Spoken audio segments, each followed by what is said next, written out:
Welcome to The Pew, starring the legendary Monique Walker, Javis Mays, C. Ashley Brown Lawrence, Joe Smith, Ron Todd, and Maurice Hawkins. Buckle your seatbelt. We discuss everything on The Pew.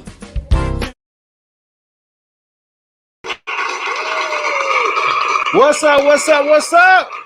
Welcome to The Pew. I'm your man, Ron Todd, and we got my man, Maurice, in the house. I was a little late, bro. Right, a little delayed there, but it's all right. And Javis is on his way. Y'all got the fellas tonight. It's going to be a real good time. Thank y'all so much for joining us. We have another good one for y'all tonight. It's going to be an absolutely great show. And I'm loving this. I'm seeing that you guys are coming in already. Let's see who we got, bro. Let's see who's coming in. We got Aaliyah Essence in the house. What'd she say there, bro? She said, Happy Pews Day, everyone. That's it. Happy Pews Day. Yes, ma'am. So glad to be here. Thank you so much. Kevin Moore in the building. Kevin, what's going on, Kevin? He said, hey, Pew crew. Hey. Kiana Parker said, hey, Pew crew. What's up, Kiana? So glad you're here tonight. Thank you so much. Renee Rogers says, hey there, men of the Pew. That's right. We holding it down. What's up, Renee? Glad to see you made it to this flow. Appreciate it. Kobe Bolden. Hey, y'all. It's Pew Day. Hey, you better know it, Kobe. It is Pew Day. It's going down real big. All right, there's Javis. Javis, what's up? Hey, what up, bro? What's going on? What's going on? Good to see you. I'm here. He here, y'all. All right, Latoya Griffin Gibson said, blessings to the Pew crew from Hattiesburg, Mississippi. Hattiesburg, y'all representing real hard. What's up? What's going on? Sharice, I see you. She says, hello, Pew crew. Hey, Sharice, you got the fellas tonight. Renee says, welcome, Javis. Thank you, Renee. What's up? All right, y'all. As you come in, just show us some love, and we're going to show y'all some love right back to you. All right. Kevin Moore said, no Pastor Mo, no Ashley. Well, Pastor Mo is on the road tonight, and Ashley is not going to be able to make it tonight either. She's on vacation. Okay. So that's what's up. You got the fellas. Well, we got y'all. Don't worry. We got y'all. We got y'all. We're going to hold it down. Right, Javis? Right, Maurice? Absolutely. Yeah, definitely. We got him tonight. We got him. We got y'all. All right, y'all, let's get right into it. I got to do this first because I was really, really excited about this because Javis just celebrated a birthday, y'all. Yeah. It did it big too. Yeah. Javis turned the big 4-0. Can we get into this real quick? The big 4-0. Hey. There he is. There's Javis and Jarvis. Man, y'all did it, bro. Like these looks. Tell us about these looks, man. You know what? The crazy thing is, neither one of us knew that we were wearing. He was wearing pink. I was wearing salmon and pink. I didn't even know. We did not know that each other that we were actually wearing that color though. That's that crazy twin stuff, man. Crazy. I swear, we had no idea that we were actually wearing that color. We were trying to outdo each other, right? In twin fashion. But ended up doing the same, almost the same color. Yeah, that's crazy. That is crazy. Yeah, man. Hey, look, Javis, I should have been there, bro. Like, right. I'm like, where was our invitation? You know what? Listen, but this is the thing. This was his party. I was invited. Oh. And then when I got there, I found out that I was actually being celebrated too. He didn't tell me that the party was for he and I. He just told me that he was having a party, a birthday party. So, me and my sons came, and come to find out, he was celebrating. Everything was Javis and Jarvis on the party. It was like, I was so grateful. Like, it was so amazing. But I didn't expect it. It was like, this is his party. I'm coming to celebrate my brother, my twin. And got there, and everything was Jarvis and Javis and Jarvis, bro. So it was which is super dope. Yeah. It looked like that's when you say that's real love without any craziness. You know what I'm saying? Absolutely. Say that again, Javis. Real love without any real love without any craziness, man. Any craziness. I was jealous. I was like, man, they look like they had a good time. I ain't gonna lie, I was too. I mean, we had a good time. I was too, because I said, I know I should have got an invitation. And everybody was there. I saw Ted win. I'm like, wait a minute. Yeah, bro. We had a lot of people there, dude. We had people that weren't even filmed. How about that? Bro, you was eating that cake like the best cake ever. Bro, that cake, bro. That cake was good. I'm telling you. It was good cake. You had it all on the bed. I was like, look, he taking pictures, cake everywhere. Yo, the party was an expensive party, okay? My brother put all his love into this party, and that's why, but that's the type of brother I got. And y'all, guess where we going this weekend? We leaving Thursday. We going to Puerto Vallarta in Mexico. We're gonna be there for 4 days. Hey. We get ready to go on vacation. Woo-wee. Y'all just, all I can tell you is look at your stories because it's getting ready to happen. I can't take y'all two on vacation. I just want to be a fly on the wall so bad. It's getting ready to go down. I'm telling you. Listen, we are getting ready to have an amazing time. So y'all listen, all I can tell you is watch the stories. Wait, can we look at these shoes? Yo, that's crazy. Mm-hmm. I need to step my game up. And thank you, Kevin. I went and got my shoes. I went and got my shoes and my clothes actually on Saturday. So I had no clue what he was wearing at all. That is crazy. Hey, this was my favorite thing right here, though. Check it out.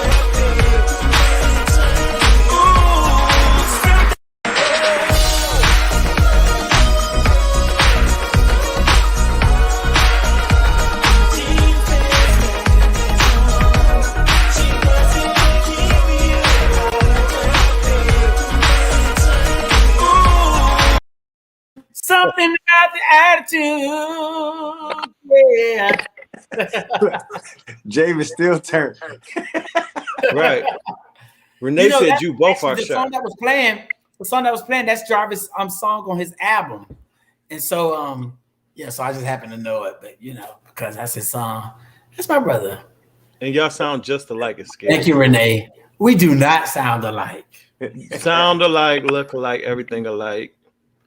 I don't even think we look alike, if you ask me. He got your face with blonde hair. What are you saying? Yeah, definitely. That's the only way I knew the difference. You know what I'm saying? I don't think we look alike. You're identical twins. Get over it. I think that we look like brothers. Okay. Why twins hate to be called twins? You know what I'm saying? Right.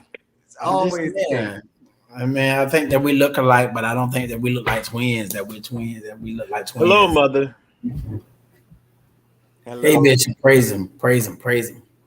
So, but yeah, we definitely want to give y'all a big birthday shout out. It's your 40th year. This is huge. Y'all still look 20. Y'all look like you could be your kids' siblings, and that's a blessing. Definitely. And I'll still beat them. That's right. I already know. And they won't die. They will not die. So, let me just squeeze this in real quick before we get to our other topics. So how about a couple of weeks ago, you guys know we love Tasha Page Lockhart here, Tasha Page House, actually. But her husband of 2 years now, Veron House, was ordained bishop a couple of weeks ago. Mm-hmm. And so Tasha was asked to do a song at the ceremony, and I want you guys to just look at this. Okay. Yes, I can't say no.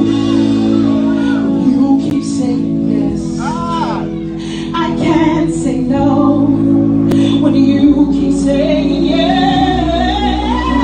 I can't say no when you keep saying yes. So I'll say yes. Yes, I can't say no.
So I just wanted to share that. Wow. Wow. That's crazy.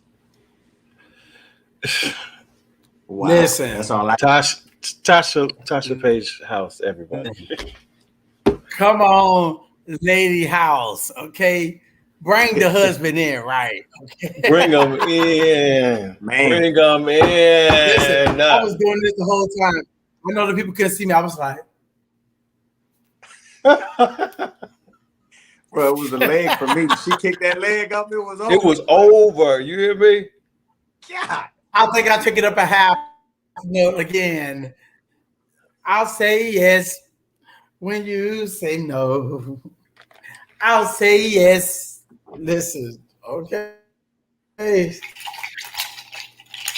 Yeah, I'll say yes. Come on. This is water, okay? Water. Make it Come on, plain. church. You know, you have to Sometimes you put it out there because you know people will be like, "What's in that glass?" Right. Water. And when you was jiggling the cup, it sounded so refreshing. So I'm like, what is in that cup? It's water.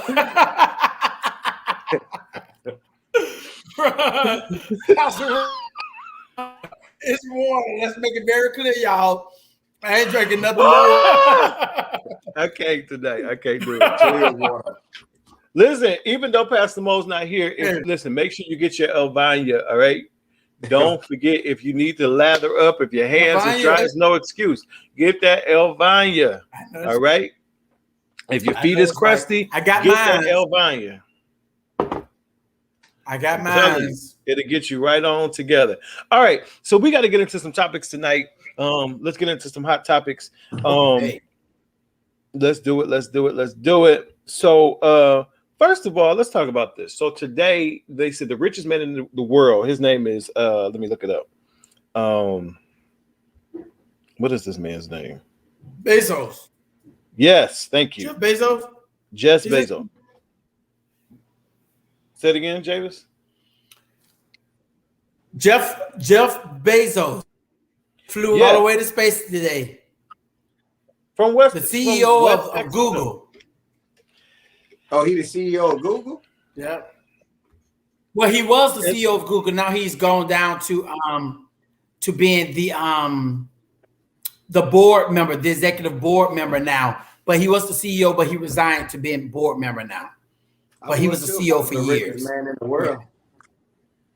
So, but I want to. He's chilling. If you had that, but if you had that kind of money, I mean, is that on your bucket list? Do you feel like you got to go to space? Absolutely not.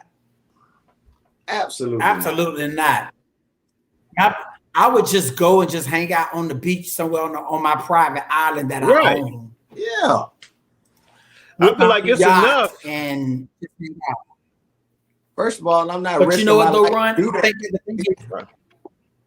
Yeah, I mean, the risk of blowing up in mid-space is crazy to me.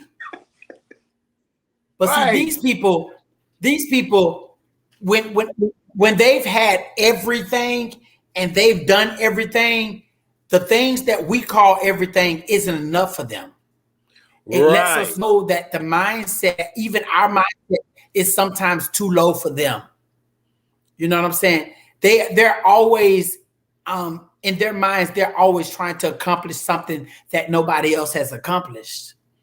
And we're just trying to have fun. Like, we want to have enough money that we don't have to work anymore, and we can sit out on the beach, or we could travel and do the things that, you know, we just want to do. Maybe buy a car for $300,000-$400,000. You know, but these people here, they have so much money and so much assets, is trying to accomplish things that nobody else has accomplished before.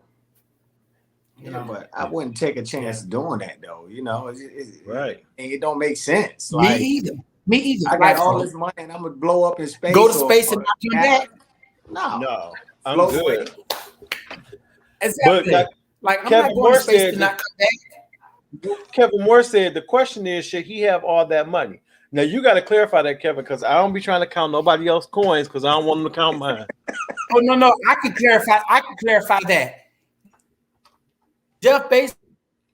Yes, I agree, Kevin. He said, "Don't y'all think you should spread the wealth?" Absolutely, and I think he should spread the wealth across to the people that work for Google. Right? Like, not only that, spread the wealth to the less fortunate. You buying rockets. Well, I don't know about that, because some people are poor because they chose to be. True. I'm talking about the hard workers. I'm talking about the hard workers. Which is why I think that the people that are working for Google should perhaps receive a raise, right? They should receive a raise, and they should make more money, because I feel like if we've worked so hard, that the benefit of us working this hard is to make you have billions of dollars.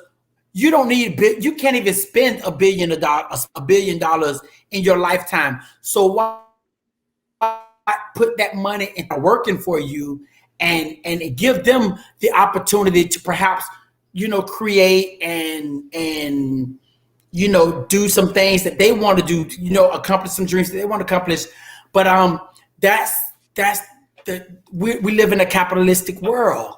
So, people can make as much money as they want to make and prostitute all of your gifts and talents and not give you nothing for it.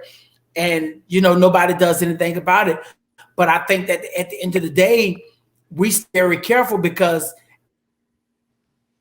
and not that maybe this is a little bit off topic, but I see that the government is giving, $250, $275 every month. It's like, when does it become enough people money who's not working versus people who are working? Like, there has to be a time where we say, okay, listen, people who are because to me, I feel like there's a problem when the CNN reports that most people who are working for minimum can't pay rent for a 2-bedroom apartment. That's a problem. There is no way that people should work 40 hours a week and they can't afford a 2-bedroom apartment. You get what I'm saying? Like, that's a problem. How do we deal with that?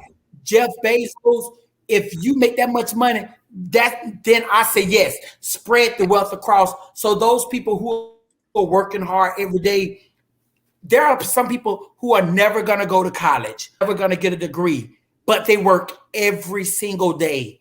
Should they have to work every single day? I don't care if you work at 7-Eleven or at the convenience store, but if you work 40 hours a week, you should at least be able to afford an apartment to take care of you and your family.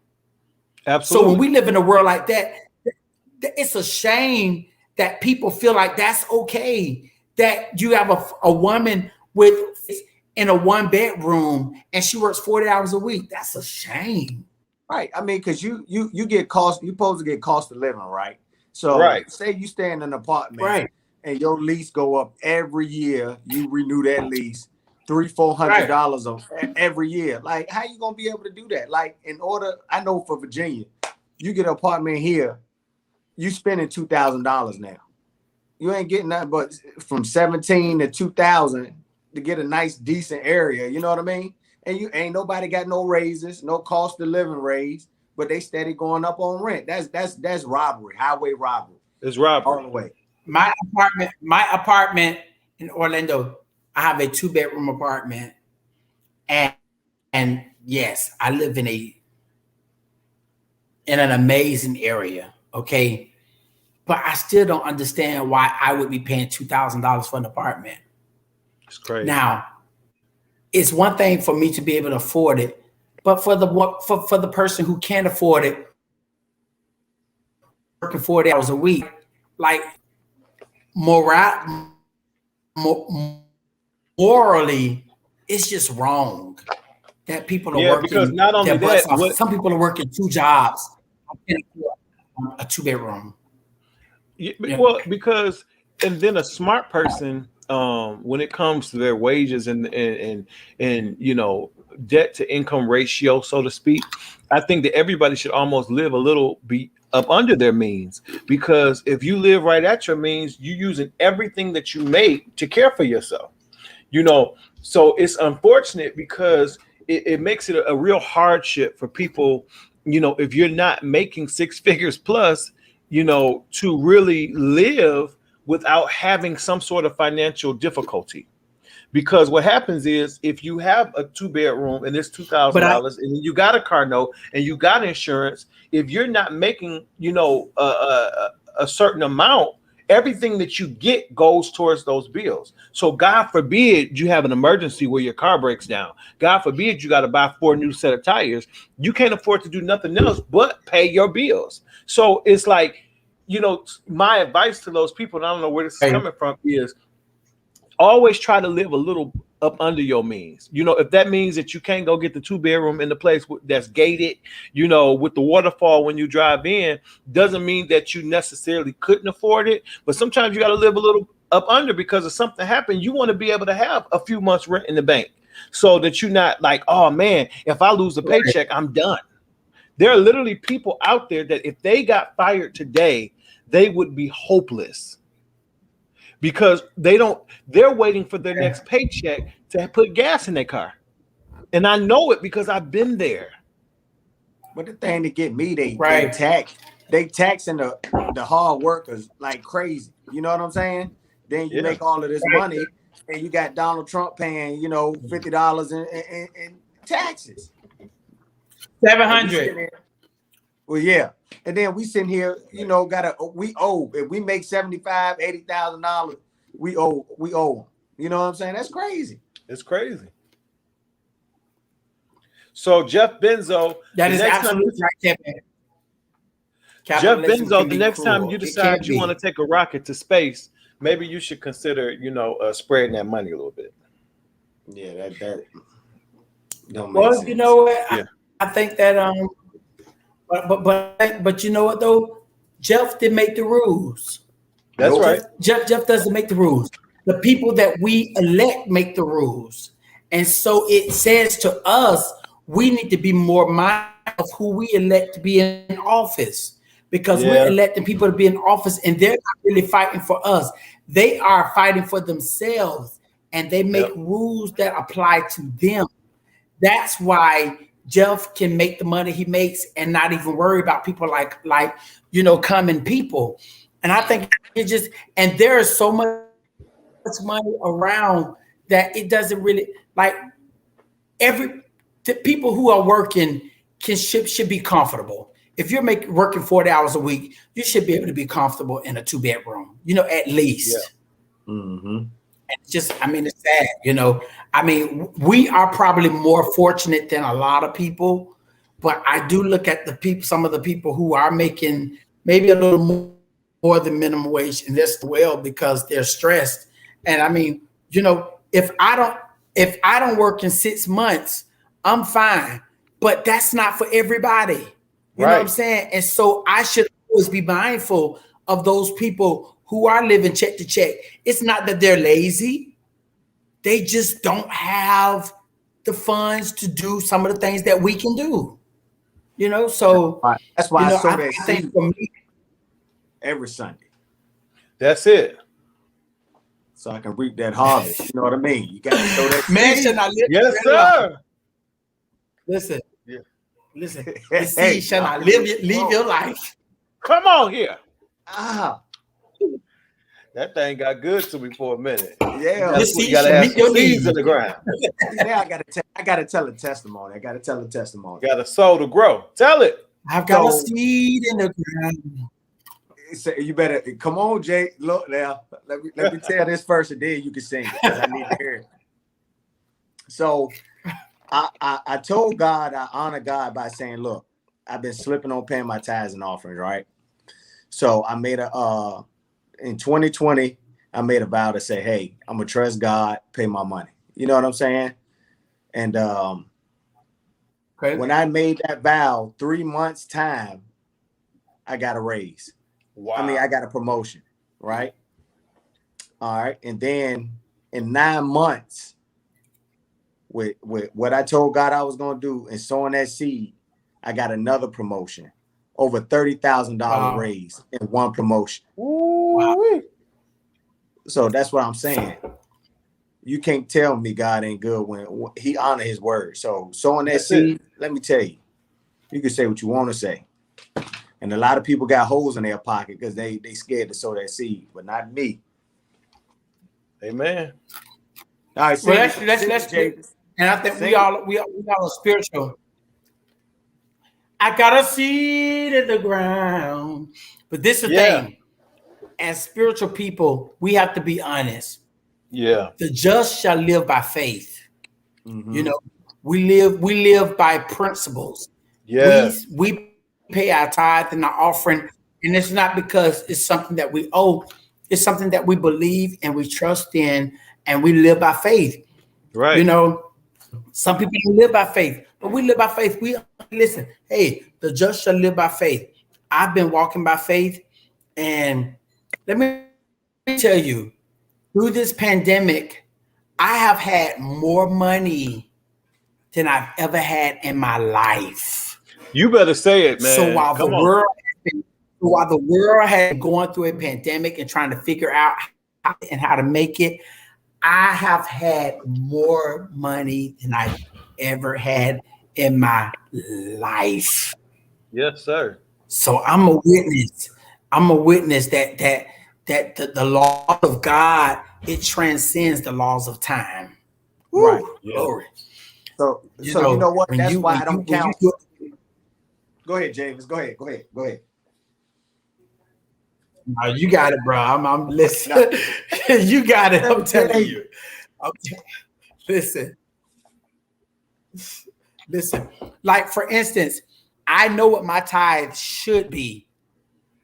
I give over my tithe every week because I trust the principles of God.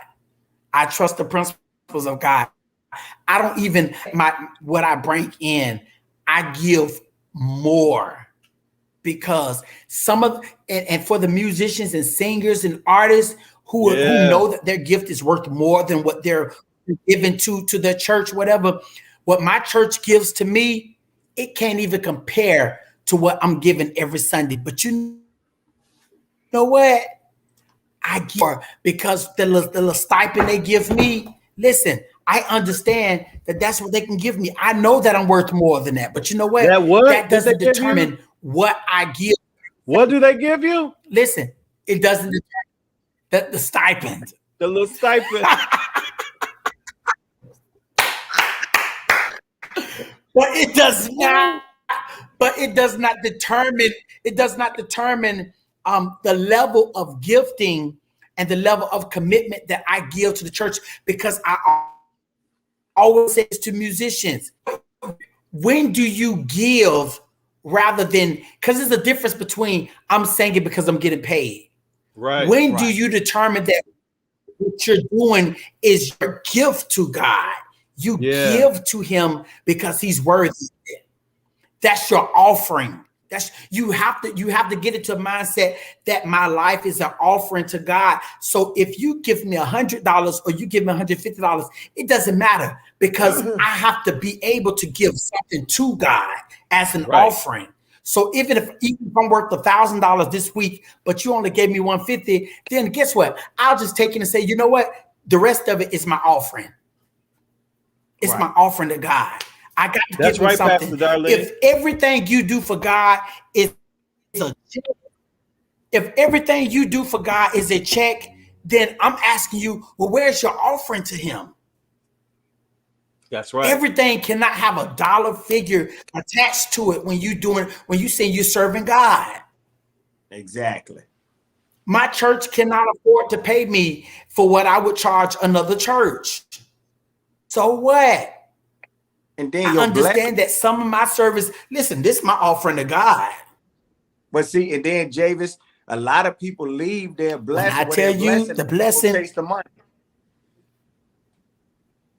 And not only that, you better make sure and you better make sure that your gift line up with that figure you asking for. How about that? But I like absolutely. And like you just said, Maurice, you can leave where you're being covered for real. You're being prayed for. You're being cared for. Your family's been prayed for. Your family's been covered for. And then you go somewhere else where somebody hire you as a hireling. And yes, they're paying you, but they care nothing about you. Nothing. Exactly. That's what I'm talking about. You get a check. And that's it. They care nothing about you. But you're somewhere where they may not be able to give you $1,000 a week. But baby, you got somebody that's calling your name every night saying, Jesus, Javis and his family, keep them whole, keep them healed, keep them delivered, cover them. Let your angels encamp around and about them. They're covering you when you're traveling. They're covering. So I think that people just have to really get to a place where they have a spiritual mindset, and everything can't be about, a dollar figure. Because sometimes you can get never had, but there's actually, you don't even know God anymore. Mm-hmm. Everything about you is prostitution. Wow. But see, that's why I don't pray for money. I pray for wisdom. Yes, sir. Wisdom. Walk away and come back. You hear me, Maurice? Walk away. He told us that, didn't he? You had to walk out on that one. All right, let's get into something else real quick. He said that thing. All right, so real quick, what do we think about what do we think about I can't even talk. What do we think about the fact that the NFL is adding the Black National Anthem to each game? So before the Star Spangled Banner will be saying, the Black National Anthem will be saying, and they're doing this. Wait a minute, I'm still tripping because you walked out like you had gave us that. You said that. That was a word right there. It was over. Show over. Benediction. That was a word. I think that was good that they added the national anthem, because if you want Black people to really engage and love for country, then treat us like you love us. Give us some respect. Treat us like you care about our culture and our people. I think it's a great step in the right direction. You know, I do too. Now, this is my only thing, though. Yeah, this is my only thing. So, they're talking about, making sure that minorities feel like they're not left out and that they're including, and that, they're trying to work on this racism piece. But wait a minute, we're not the only minorities. And so I think we began to open up a can of worms when now it's like a black-white thing. But what about the Mexicans, or what about the Hispanics, rather? What about the Asians, Americans? So are we gonna have to do every single solitary anthem there is before a game so everybody feels, included? Listen to me. The Black National Anthem, I think, is a smokescreen due to the fact that you only got, the NFL is made up of 69% of Black players and everything, okay?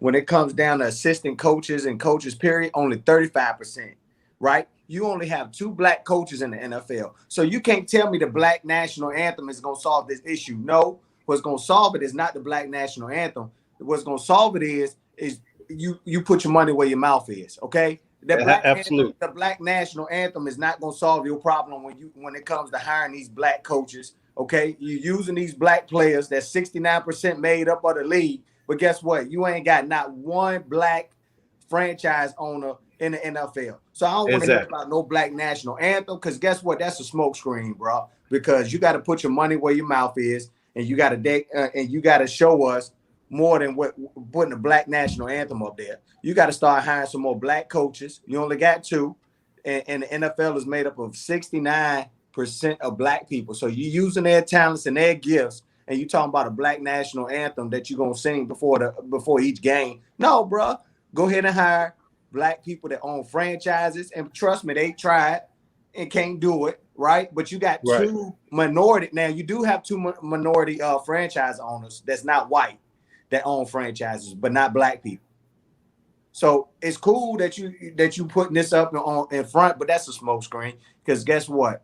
You need to put the money where your mouth is, because we want to see action. We want to see you doing this because of systematic racism, okay? But guess what? What are you doing about it? How are you helping us? How are you helping Black people in the NFL trying to achieve their dreams and goals of owning a franchise or being head coaches in the National Football League? That's all I got to say.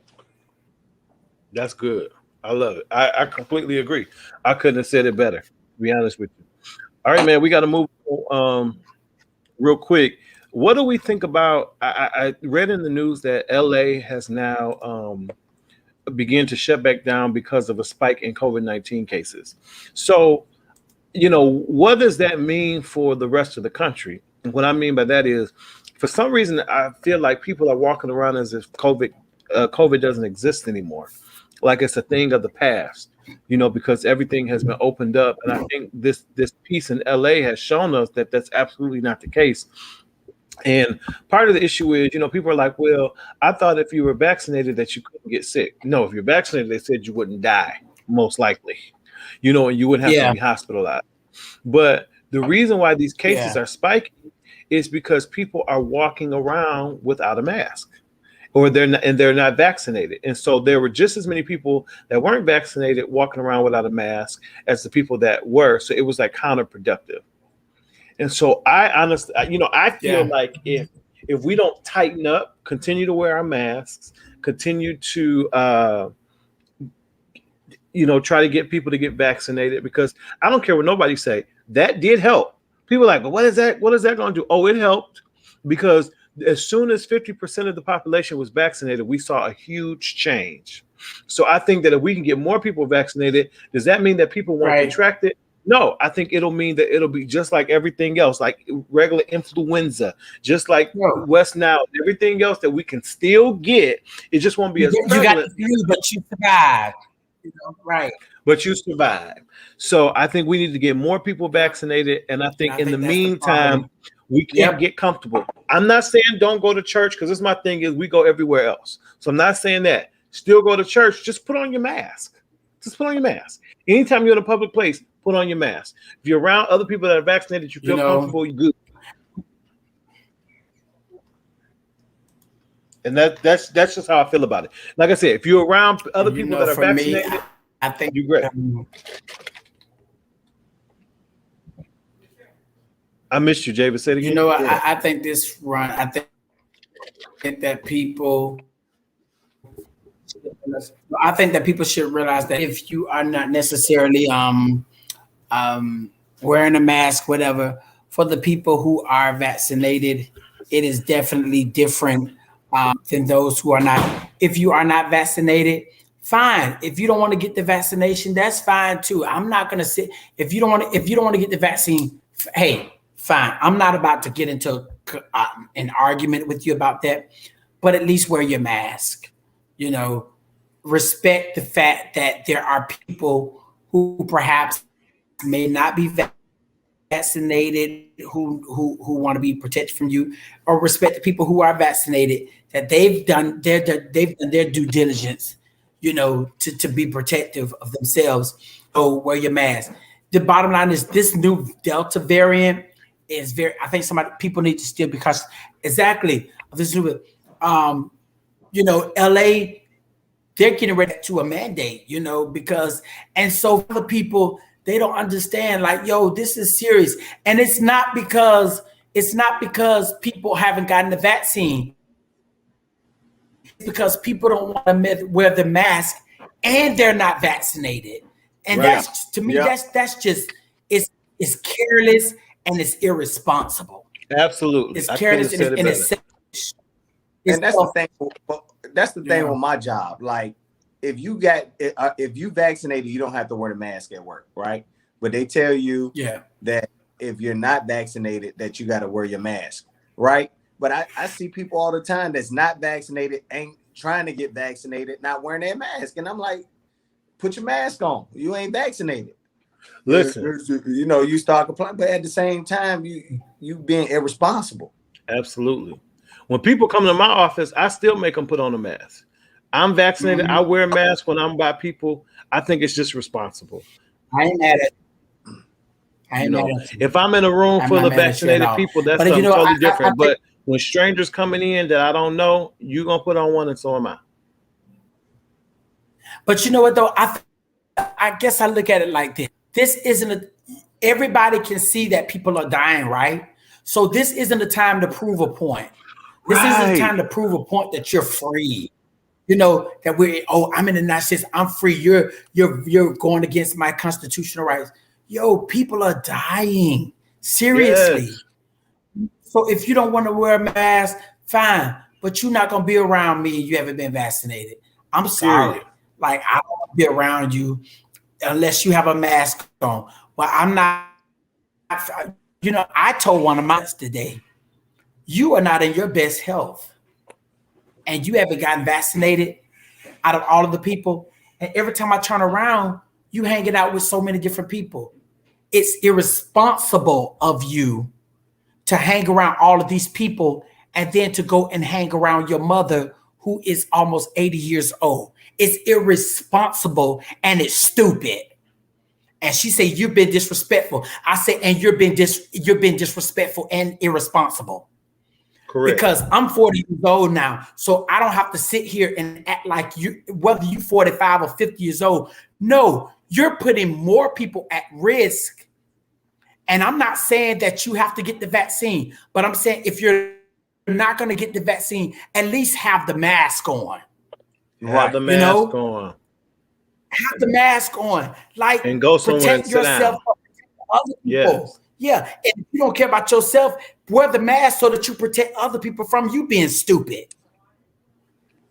That's right. I mean, it is what it is. It's irresponsible and stupid. And I think that we who have been vaccinated have to be just honest with our family members and friends. I made all my children get it. I don't care what you say. I don't care what flying fart you got going on.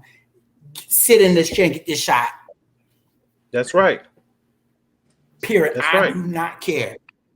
Point blank. Here, and take some Tylenol and some ibuprofen the night and some ibuprofen the day after, so you'll be okay. Because you may get a little reaction, but you'll be just fine.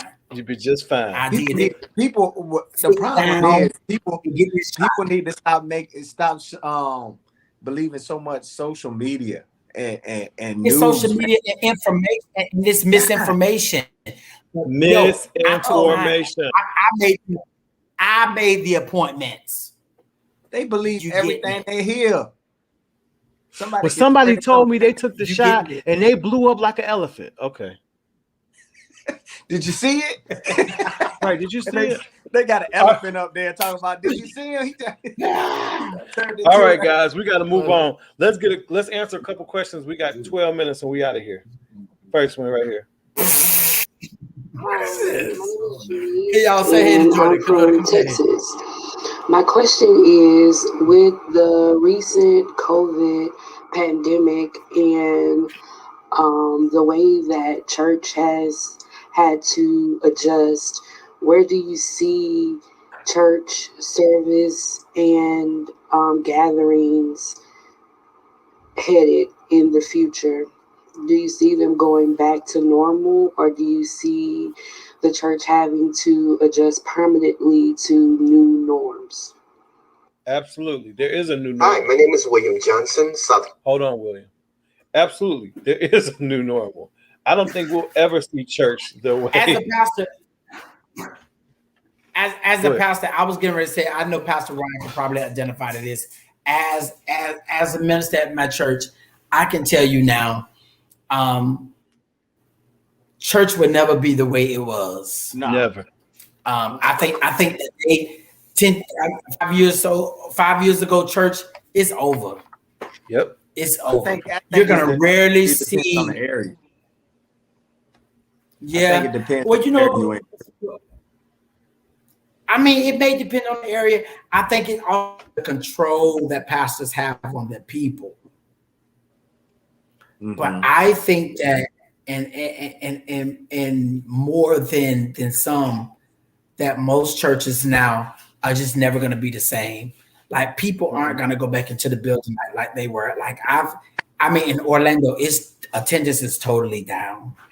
Like, but people are still watching virtually.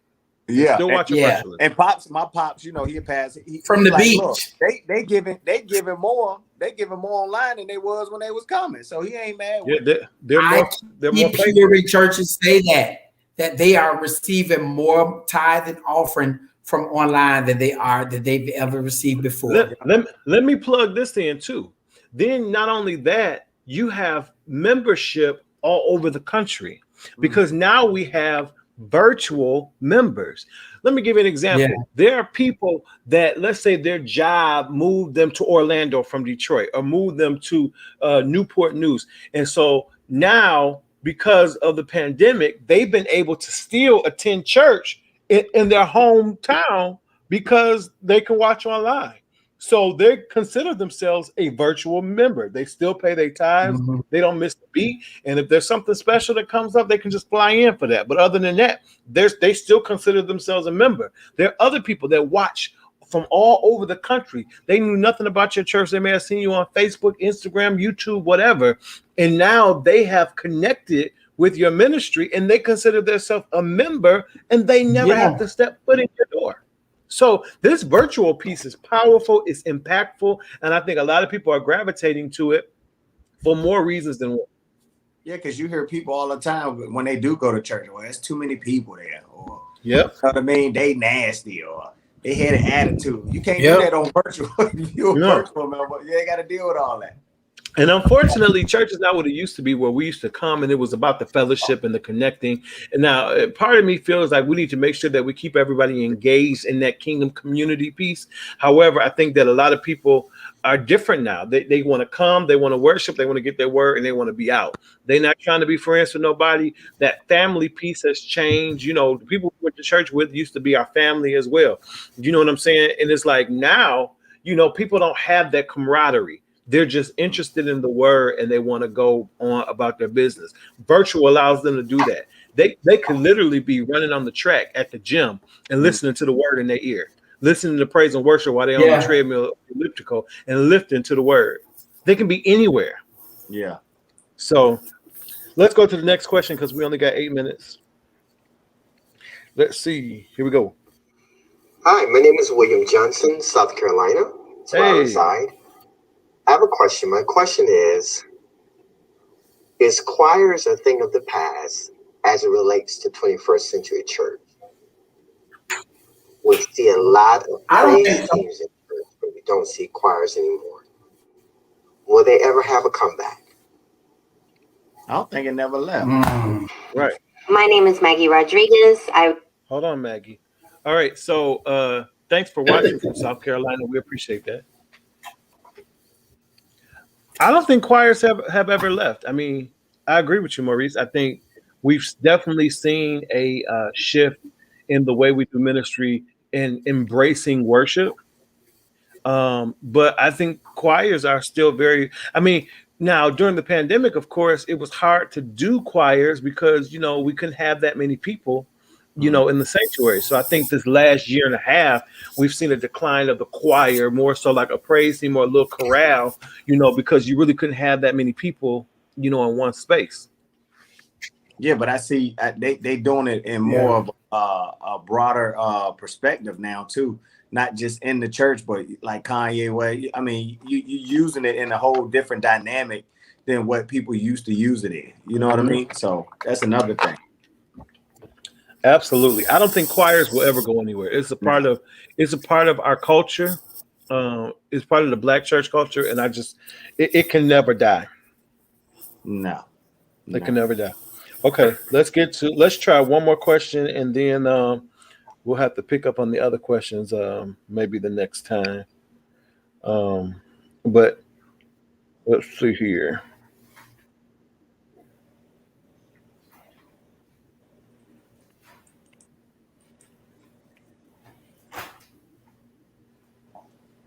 I apologize, y'all. The questions ain't the choir, it's the musicians now. Exactly. they such in high demand, they'll leave you real quick. They will leave you high and dry. Here we go. Can musicians make choir? It's me, Tracy. And I got a quick question, y'all, because I'm trying to figure out what is the appropriate amount that you give somebody for their birthday. Like when you give them a card or whatever, or a gift card, what's the appropriate amount? Because, honey, somebody gave me a Starbucks gift card for my birthday, and I had just got around to using it. And when I got up to the counter, they like, your bill will be $7 or some change or whatever. I gave them the card proud, and yeah, it was only $4. And I'm like, what the heck? So that's my question. What is the appropriate amount, you know, you should give somebody when you're giving them a gift card or... Oh my gosh, I'm sorry. Hey! Okay. Hey! Thank you, Tracy. Dear CEO. That was a good question. So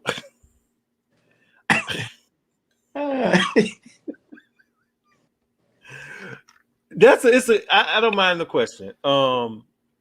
You know, for me, a general rule of thumb, I don't think I've ever given anybody anything under like $25 or something like that.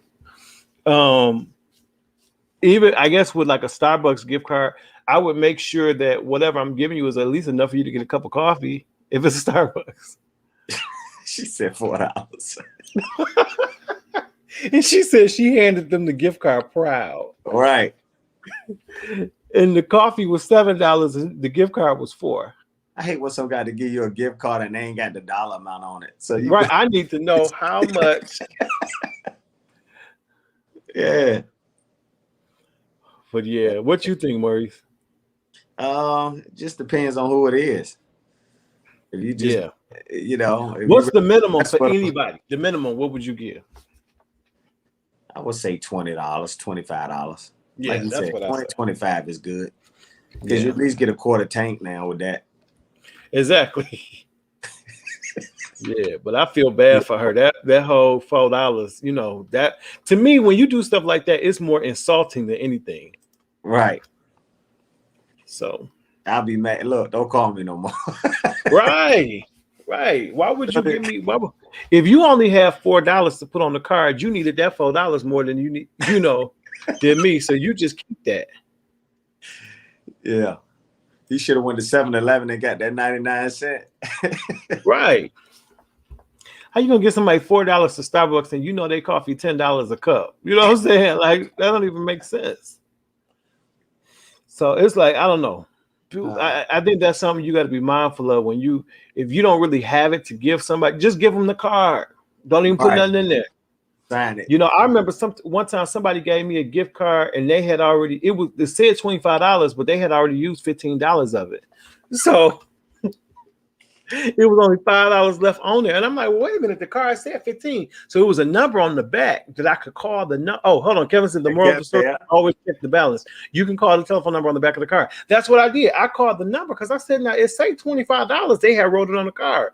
I called it, and it gave me a list of transactions that they had already made before they gave me the card. And I'm like, what in the world? Who does that?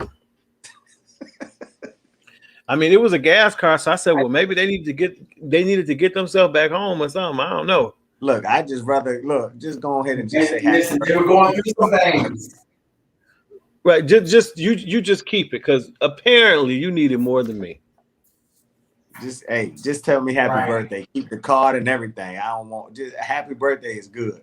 Right. I don't want a house full of I don't know. I think it's borderline insulting for you to give me $4. You know, I ain't gonna cheat. Right. Let me just give it back to you. Right, and I might have gave them another card because again, apparently you need something. You know, but yeah, don't insult me like that. I'm not a cheap thrill. You know what I'm saying? Ah. You know what? I'm not a cheap thrill. I'm not a cheap thrill. Huh? Hey, mate, I tell you that right now. Is that possible? $4? Apparently, this girl said that she gave her $4. Man, I would have got to that kind of like, I don't believe this. I'm gonna be like, you know what? Use that as a tip. I'm gonna pay for my own car. Right. I would have never talked to that person again. All right, it's 10 o'clock, y'all. We got to get out of here. We've given you an hour of power with the men's. Y'all stay tuned. We're going to be on hiatus for a while, but the Pew will be back around the fall time. So y'all stay tuned. We love y'all so much, and we out.